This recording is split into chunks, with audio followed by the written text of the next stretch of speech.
Muy buenos días, muy buenas tardes o quizás muy buenas noches, estimado oyente, según sea la hora y el lugar donde se encuentre escuchando nuestro nuevo mensaje. Les habla el pastor bautista Nikos Ricoy, director del programa Encuentros y del Ministerio Tinajas, llenando siempre a cada persona que nos escucha con el agua fresca y limpia de la palabra desde aquí en España. Muy bienvenidos y muchas gracias por estar ahí atentos una vez más al nuevo mensaje de hoy de nuestro programa Encuentros. En el día de hoy, en los aproximadamente 30 minutos del programa, analizaremos nuevamente nuestro mensaje de forma expositiva, tomando solo una parte del famoso pasaje de Primera de Tesalonicenses capítulo 5, versículo 23, que dice: todo vuestro ser, espíritu, alma y cuerpo. Dividiremos el estudio expositivo de esa frase en 3 partes, para una mejor comprensión del tema. Solo que, en este caso, invertiremos el orden del análisis de la frase que está en el texto, empezando el estudio por la última parte, es decir, por el tema del cuerpo, y terminaremos el estudio por la primera parte, el tema del espíritu. Así que, como el viaje es largo, entremos en materia. Lo primero y más sencillo que vemos al leer este pasaje es que Pablo nos dice que Dios creó al hombre en todo su ser entero con 3 partes, separadas, diferentes e integrales. Y en segundo lugar, vemos en el texto que las creó con el orden y la prioridad que se describe y se infiere en este texto. Prioridad 1. El espíritu, prioridad 2, el alma, y prioridad 3, el cuerpo. Si se fija bien, no dice cuerpo, alma y espíritu, no, como lo vive el mundo en el día de hoy, sino que el orden bíblico y prioritario debe ser espíritu, alma y cuerpo. Ahora, el orden espíritu, alma y cuerpo se infiere y se refiere a la persona que verdaderamente se ha convertido.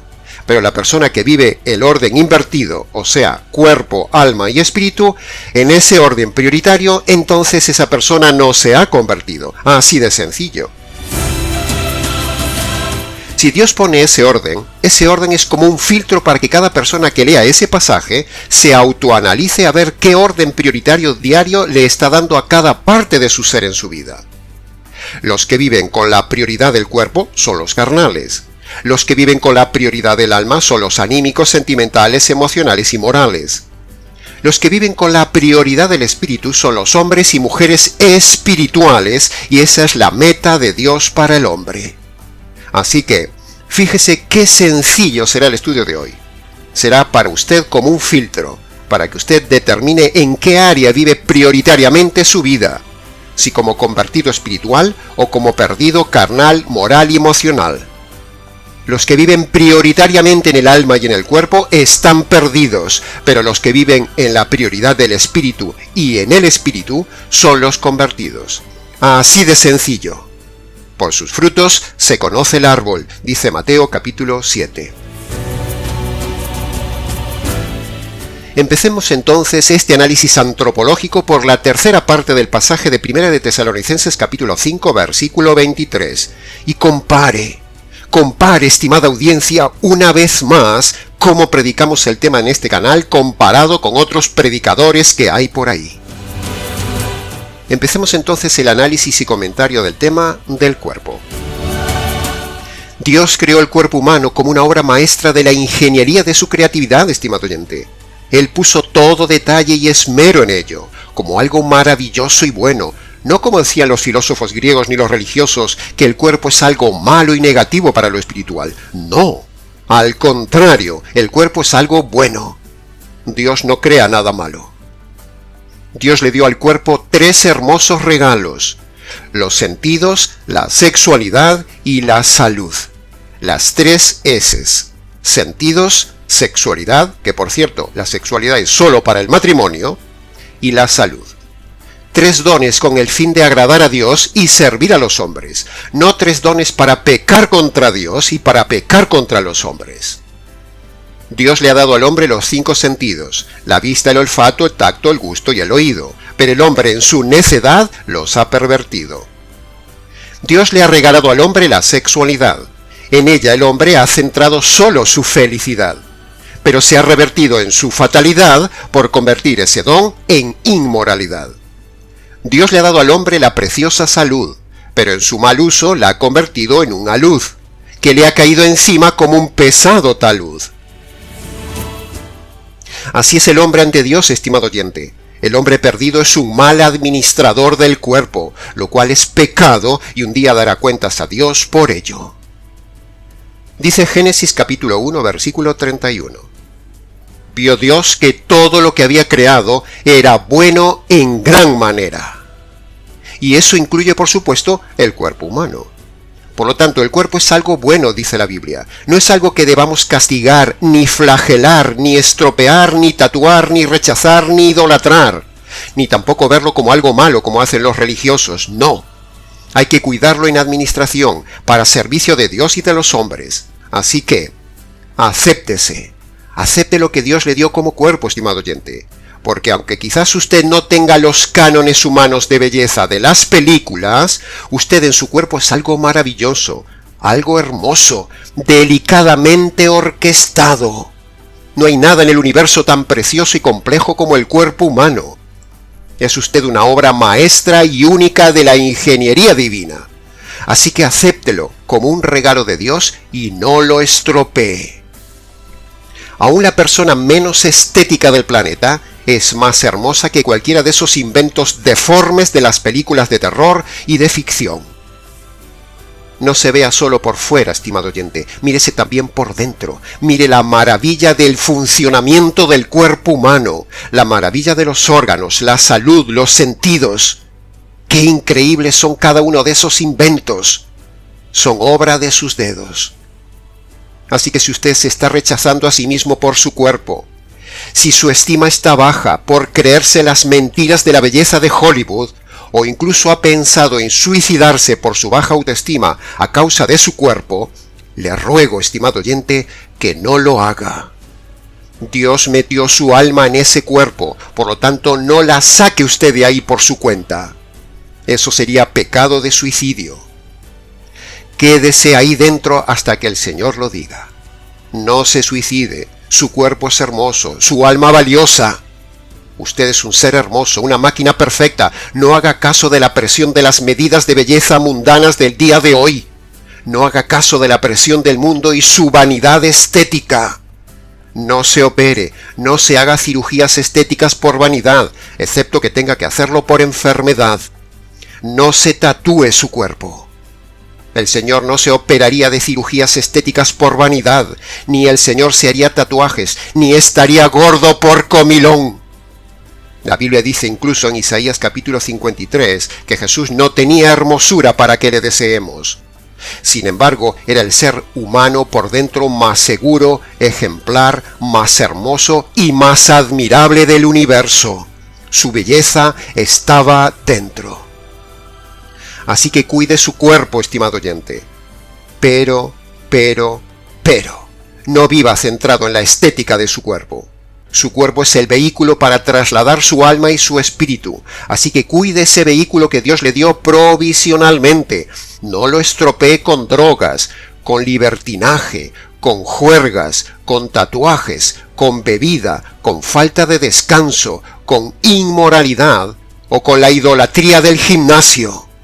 Porque de cómo haya usted administrado su cuerpo, usted dará cuentas el día del juicio ante Dios, el dueño del cuerpo.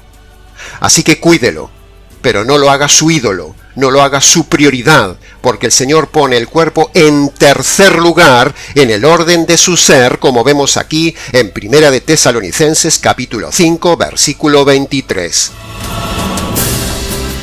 No viva para la vanidad, no viva para la belleza. No viva haciendo culturismo, no pierda tiempo ni dinero en eso. Sea sobrio, dele lo necesario al cuerpo, pero no lo haga como prioritario, no viva para el cuerpo. Use su cuerpo para llevar su alma a todas partes y para dar testimonio del Evangelio allí donde vaya. El cuerpo es para proclamar la verdad, no para la vanidad.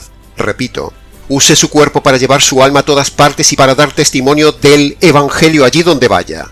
Porque el cuerpo es para proclamar la verdad, no para la vanidad.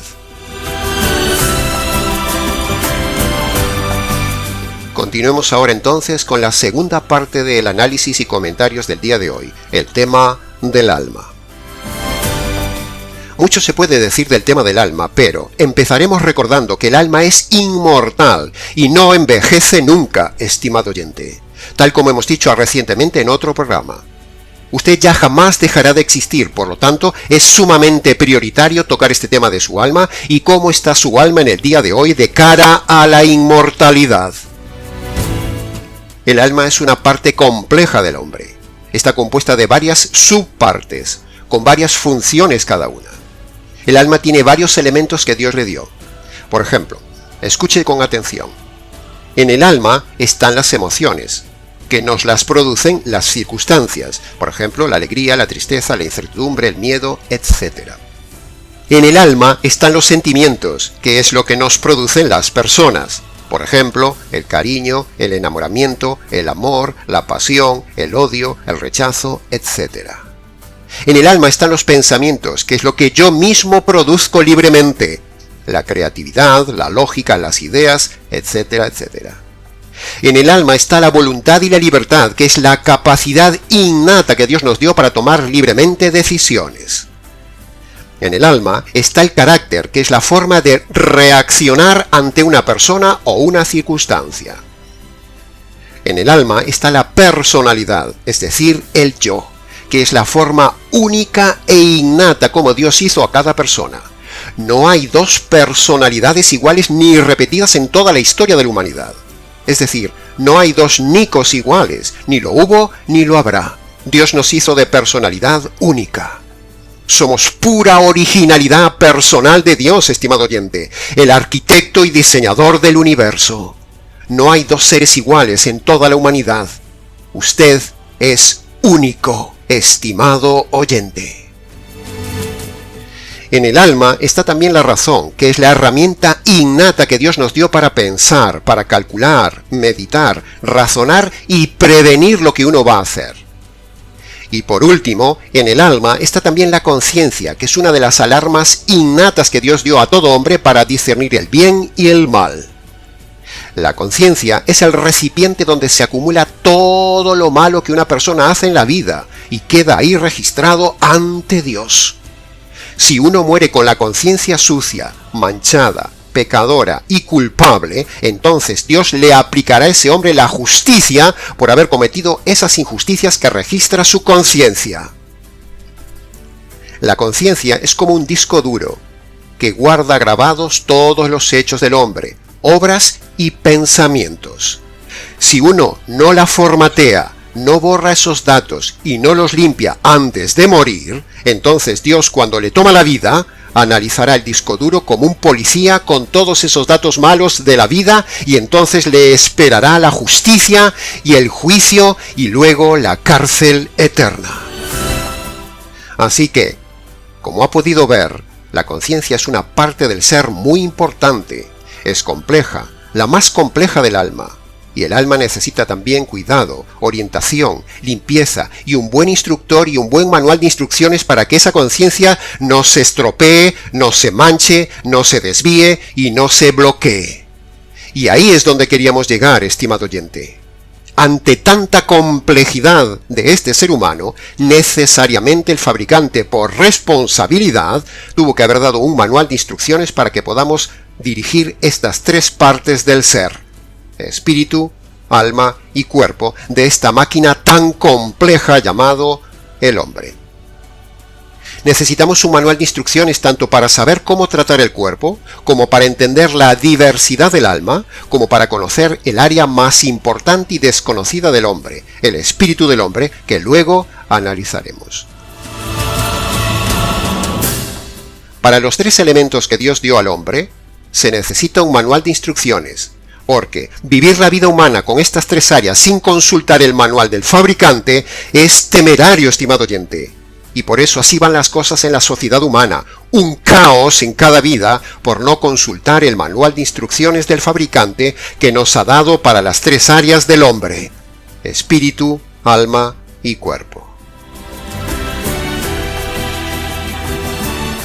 Ahora, uno de los elementos del alma más importantes con repercusión eterna que vimos antes es la conciencia. Por un lado, la conciencia es la parte moral del hombre que nos hace imagen y semejanza del ser moral por excelencia, que es Dios. Y por otro lado, ese Dios moral que nos ha dejado la impronta de la moral en nuestra conciencia, un día nos llamará a cuentas y examinará la conciencia. Y si ese día encuentra la conciencia manchada de pecados, que son las veces que nos hemos saltado la conciencia, entonces ese ser moral, que a la vez es el juez del universo, aplicará la justicia por todas las veces que nos hemos saltado la conciencia del alma cometiendo injusticias. Y ahí radica el problema. Ahí radica el problema que hoy nuevamente queremos avisarle.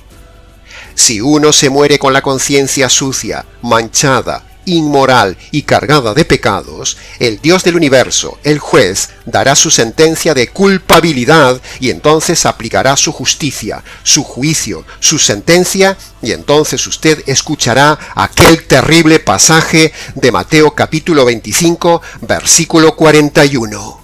Apártate de mí, maldito, al fuego eterno preparado para el diablo y sus ángeles. ¿Se ha dado cuenta, estimado oyente, de esa frase? Para terminar, entremos entonces en el análisis y comentarios del tema del espíritu. Cuando Dios creó al hombre, por dentro, Dios le diseñó un compartimento muy especial. Diseñó un lugar íntimo, un lugar secreto, un lugar preparado para sí mismo. Sí, ha oído bien. Dios diseñó en el hombre un lugar santísimo para habitar y hospedarse él mismo allí. Pero, solo si el hombre quiere. Es decir, queda a criterio del hombre hospedar a Dios dentro suyo. O sea, el hombre mismo decide qué hace con ese compartimento interno que Dios le dio, llamado el espíritu. Dios diseñó el compartimento espíritu para que el hombre libremente le dejara habitar en ese lugar y así dirigir la vida del hombre desde dentro. ¿No es sorprendente esto, estimado oyente?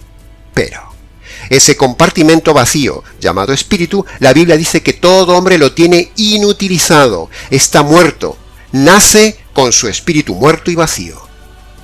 El alma del hombre está viva, su cuerpo está vivo, pero el espíritu dice la Biblia que nace muerto. Y permanece muerto, excepto que el hombre en su libre albedrío decida darle vida recibiendo el Evangelio.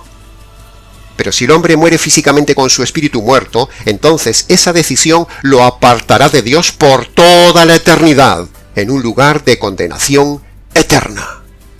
Por lo tanto, estimado oyente, es imprescindible que el espíritu suyo cobre vida estando aún en la tierra, y esa vida del espíritu depende exclusivamente de la libertad del hombre, depende de su libertad, depende de su libre albedrío. Si usted recibe el Evangelio para que entonces Dios le dé vida a ese espacio vacío y muerto llamado espíritu del hombre, donde luego Dios, el Espíritu Santo, vendrá a habitar en esa persona que se haya convertido por medio del Evangelio. Hablando de esto, aprovechamos ahora un pequeño momento para hacer un paréntesis y denunciar a los calvinistas reformados que dicen que el alma y el espíritu son la misma cosa, pero, bíblica y exegéticamente hablando, no son la misma cosa, como lo evidencia claramente aquí Primera de Tesalonicenses capítulo 5 versículo 23, un pasaje evidentemente a fortiori, donde vemos claramente que el espíritu y el alma son dos elementos diferentes. Lo entiende hasta un niño que estudia gramática básica en la escuela, estimado oyente. Pero los calvinistas, para anular la doctrina del libre albedrío, dicen que espíritu y alma son la misma cosa, pero no lo son, porque aquí el pasaje claramente hace diferencia entre el espíritu y el alma. El espíritu y el alma no son lo mismo, son diferentes y con diferente propósito y funciones. De la misma manera que cuerpo y alma no son lo mismo en este pasaje, es evidente. Los calvinistas reformados se esfuerzan denodadamente en demostrar que el espíritu y alma son la misma cosa, para con ello anular la libertad humana diciendo que, como el hombre está muerto en sus delitos y pecados, por lo tanto, como el alma y el espíritu son la misma cosa, entonces un muerto no es libre ni tiene libertad, pero resulta que los delitos y los pecados no están en el espíritu, sino que los delitos y los pecados están en el alma y en la conciencia. La conciencia y el libre albedrío no están en el espíritu, están en el alma. Por lo tanto, el hombre tiene libre albedrío, estimado oyente. Así que la doctrina calvinista reformada queda derribada. Que conste en acta. Así que, sin extendernos ya más en esto del error calvinista, desde aquí mandamos una señal de advertencia a todo estimado oyente calvinista reformado o simpatizante de esta secta, para que tengan mucho cuidado con los calvinistas reformados que dicen que alma y espíritu son la misma cosa, cuando en realidad no lo son. Alma y espíritu son dos elementos diferentes, con funciones diferentes y dos lugares diferentes del hombre, como lo dice taxativamente Primera de Tesalonicenses capítulo 5, versículo 23 del texto de hoy.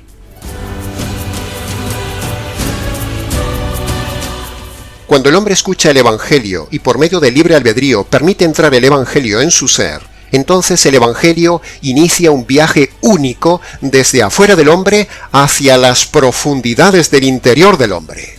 Repito, cuando el hombre escucha el Evangelio y por medio del libre albedrío permite entrar el Evangelio en su ser, entonces el Evangelio inicia un viaje único desde afuera del hombre hacia las profundidades del interior del hombre. Viaje que veremos a continuación. La Biblia dice en Romanos capítulo 10, versículo 17 que la fe viene por el oír. ¿Verdad que ha escuchado este pasaje? Pero, ¿oír qué? Evidentemente, oír el Evangelio. Siempre es el mismo punto. La fe verdadera de salvación está fundada en oír el Evangelio, no en oír otros temas. Bien, así que, entonces, el Evangelio empieza un viaje desde afuera del hombre hasta las profundidades del hombre, entrando por el oído.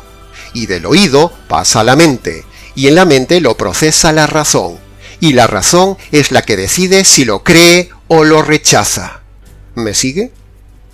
Bien, ahora, si la persona lo cree, entonces es ahí donde el Evangelio hace su primera escala del viaje y hace su primer trabajo. Renueva la mente.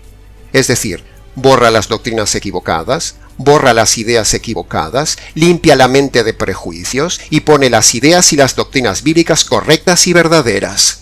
Esa es la primera etapa del viaje del Evangelio cuando entra por el oído. Pero el viaje del Evangelio no termina en la mente, solo acaba de empezar hacia la profundidad humana, hacia el espíritu. El viaje y obra del Evangelio continúa ahora desde la mente, baja y llega a la segunda zona, la zona del alma, la segunda escala del viaje. Y en el alma, el Evangelio limpia la conciencia, da paz a la conciencia, limpia las culpas, renueva la conciencia, transforma el carácter, potencia la personalidad, modifica la voluntad, y entonces la persona se siente nueva, limpia, perdonada y con gozo único. Por cierto, ¿ha experimentado usted esto, estimado oyente? Pero el viaje aún sigue. El viaje del Evangelio no acaba ahí en el alma, sino que el Evangelio sigue su viaje y su obra hacia las profundidades del interior del hombre, hacia su meta, hacia el lugar santísimo creado y diseñado por Dios, como habíamos dicho, hacia el arca, el santuario diseñado por Dios, donde Dios morará dentro del hombre, en el espíritu del hombre, si el hombre lo deja. Y cuando el Evangelio llega a la tercera zona, cuando llega al espíritu, entonces se produce el milagro. Se produce la vida espiritual cuando el Evangelio toca el espíritu del hombre que estaba muerto, que estaba vacío, que estaba seco, que estaba sin llenura, sin sentido. Un espacio oscuro que ahora tiene luz, tiene llenura y tiene vida. Y entonces, preste atención, es ahora cuando todo el ser humano completo, mente renovada, alma perdonada y espíritu vivificado, es entonces, con todo este camino ya limpio y ordenado por el Evangelio que ha ido obrando delante, es entonces cuando el Espíritu Santo entra y se desliza como sobre aceite por ese camino limpio que ha dejado el Evangelio, y entonces el Espíritu Santo llega a esa arca, a ese lugar santísimo, a ese lugar ya preparado y limpio, llamado el espíritu del hombre, para morar en él para siempre. ¿No es este viaje teológico fantástico, estimado oyente? ¿Lo ha vivido usted? Así es como el Espíritu Santo viene a morar al espíritu del hombre previo trabajo de limpieza del Evangelio. ¡Qué maravilla teológica es toda esta revelación inferencial, estimado oyente! Acontecimiento único que se produce en un microsegundo, cuando la persona obedece las dos condiciones de la conversión. Primero, cuando reconoce los pecados de forma concreta cometidos en la vida y abandona los pecados que esté cometiendo. Primera condición. Segundo, cuando se apropia, cuando cree, cuando recibe la justicia que le cayó al Señor Jesús por sus injusticias, estimado oyente. Esa es la segunda condición para la salvación. Entonces, en ese mismísimo instante de obedecer las dos condiciones, es cuando maravillosamente, increíblemente, misteriosamente, se produce toda esta descripción del viaje que hemos estado describiendo hasta ahora. La obra del Evangelio hasta la entrada y morada del Espíritu Santo del hombre. Una obra doble y un viaje fantástico que jamás nos han contado. Todo ese intenso movimiento invisible que hemos relatado es real, estimado oyente. No nos hemos inventado nada. Las cosas son así. Nosotros simplemente lo hemos ilustrado para hacerle entender mejor todo esto que sucede en el Espíritu, en lo invisible, para aquellos que se han convertido por medio del Evangelio. Como dice Romanos capítulo 1, versículo 16, el Evangelio es poder de Dios, para renovar la mente, para limpiar el alma y para dar vida al espíritu del hombre. El Evangelio es el poder que inyecta Dios al convertido en el momento mismo que éste decide obedecer las dos condiciones que hemos dicho, las dos condiciones que el Señor Jesús pone en Marcos capítulo 1, versículo 15, para la conversión. Ahí lo tiene, estimado oyente. Lo que hemos relatado en este apartado del Espíritu es el viaje teológico más maravilloso jamás vivido por un hombre alguno. Una revelación fascinante que da gusto contarla. Un mundo invisible espiritual innegable que se revela en el convertido y dentro del verdadero convertido, y que podemos ver por medio de los lentes de la revelación de la Palabra de Dios. ¿Se ha dado cuenta a dónde he querido llevarlo poco a poco, estimado oyente, con este tema de hoy? Sí, así es. Todo tema que toquemos en el canal siempre converge en el mismo punto.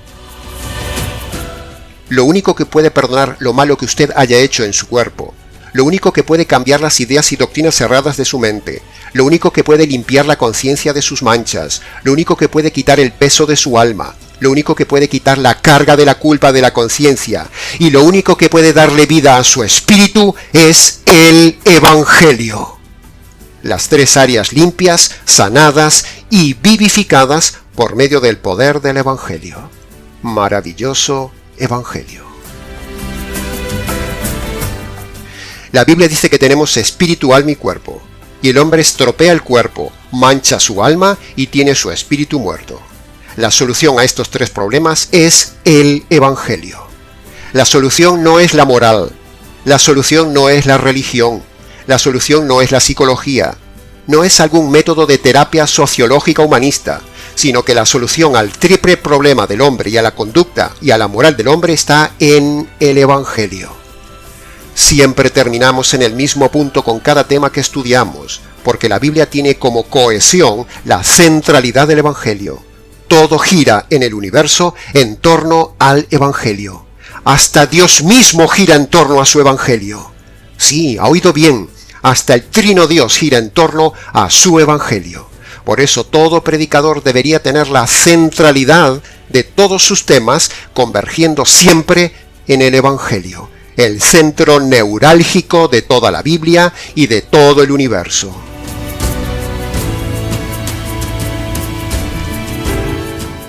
Si usted escucha algún tema de un predicador que no converge en el Evangelio, ese es un mal predicador. Así que ya puede ponerse en campaña de comparar lo que predicamos y cómo lo predicamos con lo que usted ve y lo que se enseña por ahí. Ahora, escuche bien. Haber hablado hoy unas pinceladas breves de antropología bíblica es solo para mí una excusa, no es mi meta. sino que todo tema en cada programa es solo el pretexto para terminar practicando el noble arte de redirigir y relacionar todo tema siempre hacia el Evangelio. Por eso somos tan insistentes en este punto en nuestras prédicas, en nuestros programas, en las conferencias y los estudios. La prioridad para todo predicador es el Evangelio. La excusa es el tema. Así que, antes de terminar, quiero invitar al estimado oyente, hombres y mujeres que nos están escuchando, que aún no se han convertido por medio de las dos condiciones del Evangelio, para que obedezcan esas dos condiciones que manda Jesús a todo hombre para salvarse. Así que vaya a su habitación, estimado oyente, cierre la puerta, póngase de rodillas delante del Dios del universo que ha ofendido a usted toda la vida, descálcese en señal de reverencia, y ahí, en sus palabras, obedezca las dos condiciones. Primera condición que usted tiene que obedecer: reconozca sus pecados cometidos durante toda su vida y abandone los pecados que está cometiendo en el día de hoy. Primera condición. Segundo, esos pecados demandan justicia. Así que aprópiese, reciba, crea en la justicia que le cayó al Señor Jesús por sus injusticias. Esa es la segunda condición. Y antes de levantarse de ahí, dele gracias a Dios por su providencia y por haber escuchado el verdadero Evangelio.